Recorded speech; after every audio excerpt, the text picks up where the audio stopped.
जी miss organic chemistry हमारा chapter है general organic chemistry और हमारा टॉपिक है एसिडिटी एंड बेसिसिटी। अगला क्वेश्चन है question number 83, the correct order of increasing basicity of the given conjugate basis. ठीक है, तो ये कंजुगेट बेसिस है। कंजुगेट बेस मतलब इनका एक एसिड होगा H, अगर हम लोग जोड़ देंगे तो उसमें से H हटाए तो ये कंजुगेट बेस बने, मतलब उस एसिड के बेस। तो बेसिसिटी हमें चेक करना है। यह क्वेश्चन 2010 में आया था, एक बार आप इसे ट्राई करिए फिर हम आगे बढ़ते हैं।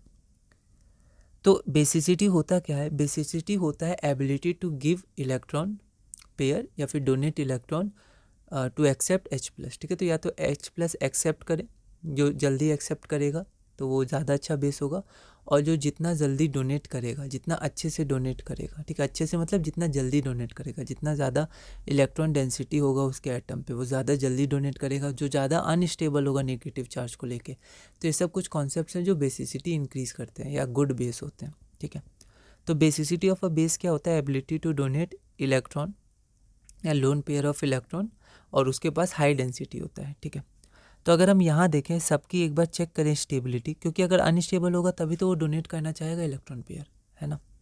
तो इसमें स्टेबलाइज ड्यू टू रेजोनेंस है, तो ये हाईली स्टेबल स्ट्रक्चर होता है एज़ कम्पेयर टू अदर्स जो दिए हुए हैं, क्योंकि इसमें इक्विवेलेंट रेजोनेंस होता है। ठीक है, यहाँ पर तो देखें Hc- तो Sp है, Sp इलेक्ट्रोनेगेटिव होता है Sp2 और Sp3 के कंपैरिजन में, तो ये भी स्टेबल है।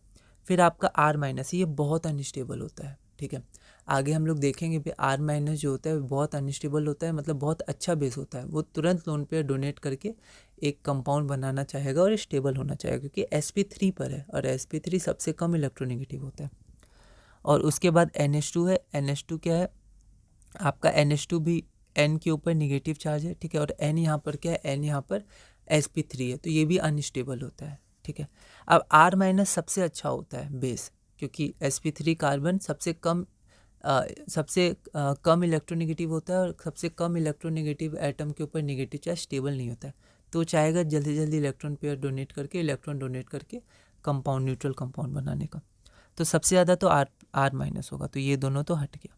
ठीक है, दूसरा ये क्योंकि रेजोनेंस से स्टेबलाइज्ड है तो ये सबसे कम होगा, तो दोनों में सबसे कम है। अब NH2- और इसमें तो ये Sp हाइब्रिडाइज्ड है, तो यहाँ पर नेगेटिव चार्ज ज़्यादा स्टेबल होगा एज़ कम्पेयर टू NH2- में, जहाँ पर नेगेटिव चार्ज कम स्टेबल होगा। ठीक है, तो ये आपका हो गया NH2 हो जाएगा, फिर गुड बेस। तो यहाँ R- NH2, फिर ये Sp कार्बन, और ये तो आपका ऑप्शन डी हो जाएगा। एक तरीका तो ये हुआ, आपने डायरेक्ट किया। एक तरीका क्या है? आप सबका एसिड बना दीजिए। ठीक है, क्योंकि एसिडिटी का ऑर्डर इन्वर्स होता है बेसिसिटी का ऑर्डर, तो आप क्या करिए, सब में H लगा दीजिए, H। ठीक है, फिर आप एसिडिटी निकाल लीजिए। एक ये भी कॉन्सेप्ट है, पर यहाँ पर डायरेक्ट, क्योंकि यहाँ पर जो एसिड है फिर वो आपको चेक करना होगा, क्योंकि ये सब ज़्यादा कॉमन एसिड तो है नहीं। जैसे NH3 को जनरली एसिड बहुत वीक होता है। ठीक है, वीक एसिड होता है तभी जो NH2- है वो स्ट्रॉन्ग बेस होता है। अगर बेस स्ट्रॉन्ग है तो एसिड वीक होगा, एसिड स्ट्रॉन्ग है तो बेस वीक होगा।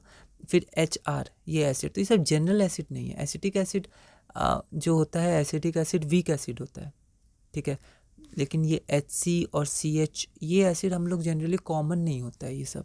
ठीक है, ये एसिड H, ये सब भी एसिड हैं, अगर H हम लोग जोड़ दें तो ये एसिड बनाएंगे, तभी ये इसके कॉन्जुगेट बेस है, पर ये कॉमन एसिड नहीं है। ठीक है, जैसे HCl हो गया, HBr हो गया, है ना। तो अगर आप डायरेक्ट बेसिसिटी के कॉन्सेप्ट से जाएंगे, कौन सा निगेटिव चार्ज सबसे ज़्यादा अनस्टेबल है, वो उतना अच्छा बेस होगा, तो आप वैसे ही बना सकते हैं। और वो मेथड भी है कि आप इसका एसिड बना दीजिए, फिर एसिडिटी ऑर्डर चेक कर लीजिए, तो उसका रिवर्स होगा बेसिसिटी ऑर्डर, तो उसका रिवर्स करके आप ऑप्शन देख सकते हैं। ठीक है, अगला क्वेश्चन है question number 84, consider the acidity of the carboxylic acids, है ना। तो acidity of acids, acid base, ये एक पूरा अलग कॉन्सेप्ट है। ठीक है, जिसमें बहुत सारे क्वेश्चंस आते हैं, तो इसमें मेंस में तो ज़्यादा मैंने नहीं क्वेश्चंस किए हैं, पर आप अलग अलग जगह से इसको कर सकते हैं। एडवांस के लिए भी बहुत इंपॉर्टेंट टॉपिक है, और आगे केमिस्ट्री के रिएक्शंस के लिए भी बहुत इंपॉर्टेंट है। ठीक है, तो बेंजीन में ऑर्थो, पैरा, मेटा, इन सब से क्या इफ़ेक्ट होता है, ऑर्थो इफ़ेक्ट क्या होता है। ठीक है, तो ये बहुत ही डिटेल और डेप्थ में कॉन्सेप्ट है जो हम लोग कभी डिस्कस करेंगे, पर अभी हम लोग सिर्फ मेंस के कुछ क्वेश्चंस करके आगे बढ़ते हैं। तो ये क्वेश्चन नंबर 84 है, consider the acidity of the carboxylic acids. तो ये कुछ आपके पास कार्बोक्सिलिक एसिड है, इनका एसिडिटी आपको पता करना है, या क्वेश्चन 2004 में आया था। तो एक बार आप इसे ट्राई करिएगा, अगली वीडियो में हम इसे सॉल्व करेंगे।